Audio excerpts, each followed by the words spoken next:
Il est maintenu, la vote veut 25, allez-y. Oui. Ah bah oui. Oui, Monsieur le Président, on vient de voir avec vous, et je vous en remercie, puisqu'on a eu une réunion sur ce sujet de la ligne ferroviaire de la Brévenne.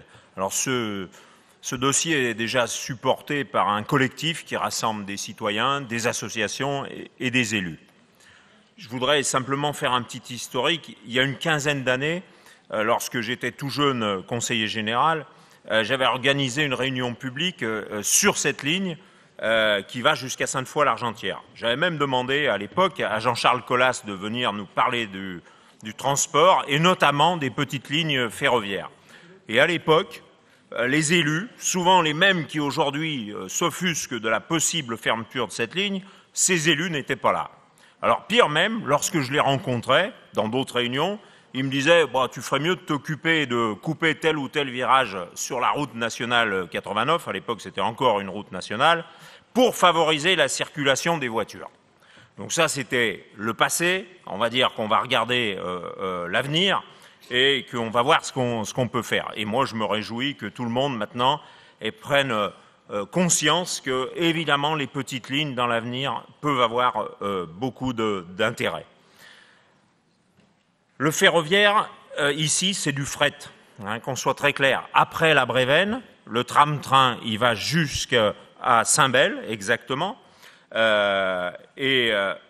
Ensuite, il n'y a que des trains de cailloux, hein, qui transportent des cailloux provenant des deux carrières situées en amont.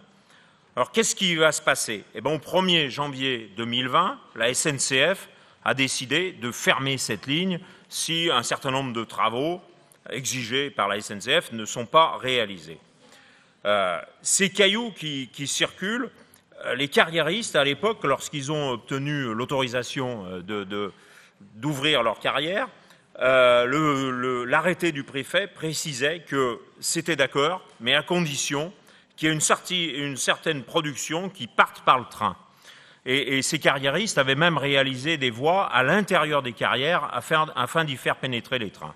Et puis aujourd'hui, la SNCF leur dit « c'est fini, vous reprenez vos camions, vous traversez l'Arbrelle où la circulation, pour ceux qui connaissent, elle est largement saturée, et vous faites circuler ça jusqu'à Besançon, parfois. » Alors ce vœu s'adresse avant tout à l'État.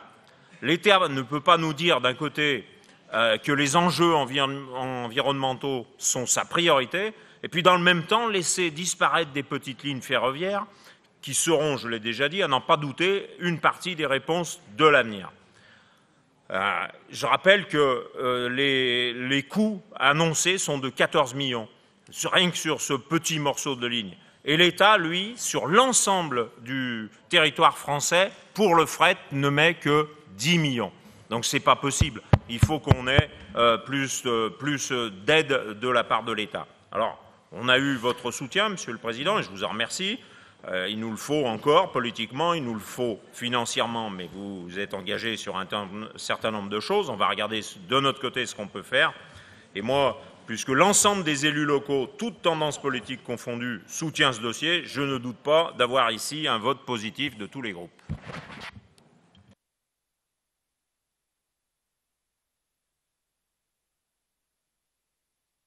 Merci beaucoup, Monsieur Collas.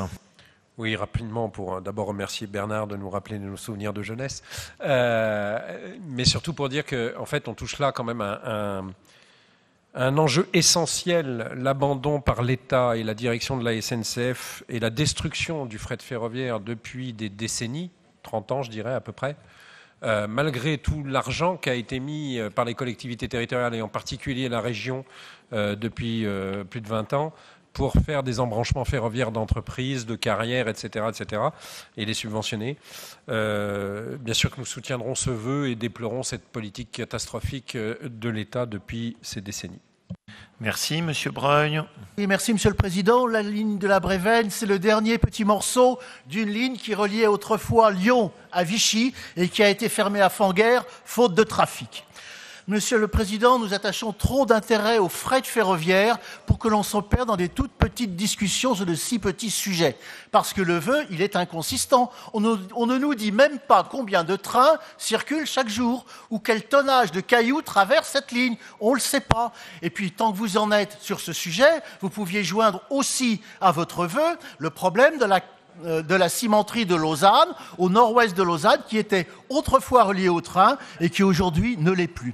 Non, Monsieur le Président, nous avons trop d'intérêt pour le fret ferroviaire pour voter un tel vœu. Je pense qu'il faut rester aux choses essentielles et moi je suis terriblement horrifié de voir circuler aujourd'hui sur les lignes régionales et nationales des frettes de compagnies étrangères exploitant des locomotives diesel qui dégagent plus de fumée que les vieilles 140 AR chauffées au fioul. Et pourtant aujourd'hui ça existe, on voit des locomotives diesel tirer des trains de fret sur des lignes entièrement électrifiées. Ce serait là une bonne question, une question efficace sur comment moins polluer la planète. Mais je crois qu'avec des trains de fret qui vont circuler sur 10 ou 15 kilomètres et qui passeraient du fret au camion, on fera encore une fois une politique d'emplâtre sur une jambe de bois. Je vous remercie. Merci, Monsieur Breuil. J'ose pas penser au débat qu'on va avoir sur le rapport CRC-TER. Monsieur Verscher. Oui, merci Monsieur le Président. C'est en effet un vœu intéressant et je voudrais associer à mes propos également Sophie Cruz et Nicole Vanier sur ce sujet. Nous venons d'avoir, et ça tombe bien, une réunion avec l'ensemble des protagonistes et notamment les deux présidents de communautés de communes et avec notre collègue Chavreau et vous-même, avec Mme Martine Guibert. Vous avez été à notre écoute et vous avez amené un début de réponse relativement important au niveau de la participation de la région. Je voudrais, pour répondre à notre collègue du Rassemblement national, que cela représente entre 2 et 4 trains par semaine, en sachant que le problème, c'est que SNCF Réseau fait tout depuis des années pour qu'il y ait le moins de trains possible. Donc, pour le coup, il pourrait y avoir beaucoup plus de trains. Il y a aussi le problème du nœud ferroviaire. Ça représente quand même, si demain ces trains-là ne circulent plus, ça représente sur l'année 9000 camions sur la route de la Brévenne qui est déjà surchargée, puisque, comme le rappelait M. Chavreau, c'est la route R, anciennement Nationale 89, qui reliait notamment Lyon à Feurs et qui est déjà surbookée. Donc je pense que la décision qui a été prise tout à l'heure par vous, Monsieur le Président, est une bonne décision. Il appartient aujourd'hui, bien entendu, aux collectivités également concernées de faire aussi leur travail, ce que je ne doute pas une seconde. Merci. Merci beaucoup. Donc, bon, d'abord, comme vous l'avez compris, on a fait une réunion de travail et je remercie les uns et les autres d'y avoir participé, que ce soit Patrice Verscher, Paul Vidal, Nicole Vanier et Monsieur Chavreau. Si j'étais taquin, Monsieur Chavreau, je vous dirais votre vœu est la parfaite incarnation, mais je vous l'ai dit directement pendant la réunion, donc je vous le redis, du fait que vous êtes le premier à défendre les dépenses d'investissement et à comprendre que si je vous avais suivi depuis 3 ans, j'aurais été condamné à vous dire « Désolé, je n'ai plus l'argent pour investir sur la ligne de fret ferroviaire ». Et que grâce à ma constance, en ayant refusé toutes les dépenses de fonctionnement successives que vous avez cherché à me faire passer pour alourdir les finances de la région, eh bien grâce à cette gestion parfaite de la région, on a la capacité de vous dire « Oui, cette ligne de fret ferroviaire, il serait fou de la fermer ».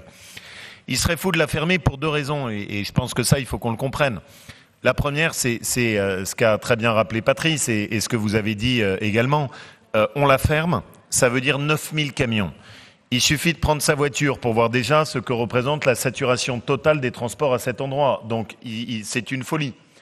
Après, il faut qu'on associe les entreprises. Ils exploitent la carrière, il faut qu'ils nous aident.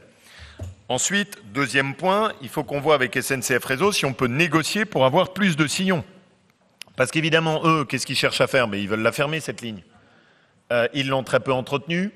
La réalité, c'est que le fret ferroviaire leur donne peu de rentabilité, ce qui est d'ailleurs toute l'hypocrisie de nos discours nationaux que M. Colas a bien souligné. C'est que comme c'est beaucoup moins rentable que de faire passer du TER, et ben la réalité, c'est qu'on n'entretient pas les lignes de fret et après on dit « Ah bah désolé, elle n'est plus en état, il faut la fermer ». Bon. Et la troisième raison, et qui devrait emporter votre décision, M. Breuil, c'est qu'à terme, quel terme, c'est toute notre question, mais ces lignes de fret ferroviaire peuvent être un point support pour étendre les percées du train et pour pouvoir essayer d'avoir une irrigation sur toute cette partie de la grande agglomération lyonnaise qui nous permettrait de le faire évoluer petit à petit en une ligne de train voyageurs. Si on perd la ligne de fret, on est tous au clair qu'on n'aura jamais cette évolution possible. Donc c'est incontestablement un investissement d'avenir. Notre région peut se le permettre. Par contre, je le dis, il faut clairement que l'État soit à nos côtés. Il n'y a aucune responsabilité de la région en la matière. On n'est pas compétent pour le fret ferroviaire, on n'est pas compétent pour les rails, ça n'est pas notre job. On y va parce que je considère que c'est un sujet d'avenir. L'État, c'est quand même le moins du monde, avec toutes les grandes déclarations qu'on nous fait ces temps-ci sur l'environnement. Bah voilà, il faut qu'il vienne à nos côtés. Donc ce que je propose, Monsieur Chavreau, c'est, puisqu'en réalité on est allé au-delà de votre vœu. Vous êtes d'accord? Alors, on met d'abord que grâce aux refus successifs opposés par le président de région aux demandes de dépenses éhontées portées par M. Chavreau, la région est aujourd'hui en mesure de s'engager à participer au financement des travaux à hauteur de 5 millions d'euros et qu'elle demande à l'État de cofinancer à parité avec le financement régional, soit 5 millions d'euros, les travaux de réhabilitation de la ligne de fret ferroviaire. Ça vous convient? Très bien, parfait.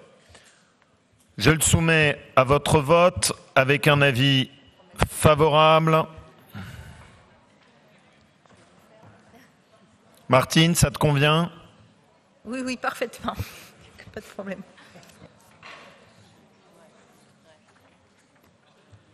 Parfait, merci beaucoup. Et en remerciant Martine de son travail, parce que je sais si elle a des lignes à sauver un peu partout. Alors, on passe au vœu 27.